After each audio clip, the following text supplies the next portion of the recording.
Imaginez quelqu'un qui parle tout seul.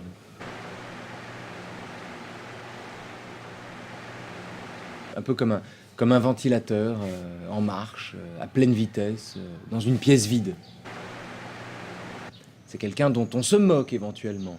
Pauvre type, pauvre fou. Faut-il être seul pour parler tout seul? Faut-il manquer d'amis, de voisins pour discourir comme ça sans le moindre destinataire? Mais en réalité, parler tout seul n'est pas si bête. Qu'est-ce que c'est que parler tout seul sinon respirer par la parole?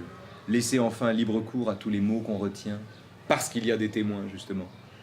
Reprendre à l'endroit où on le souhaite la conversation à une voix qu'un homme entretient avec sa propre mémoire, ses souvenirs, ses impressions, bref, l'autre qu'il porte en lui.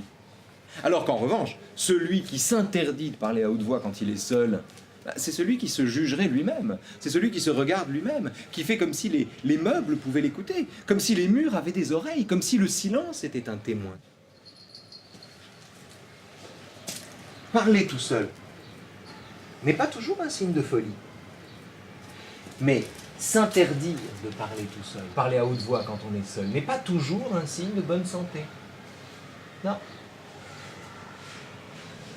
Imaginez un type qui parle tout seul, ou alors qui parle à son chat.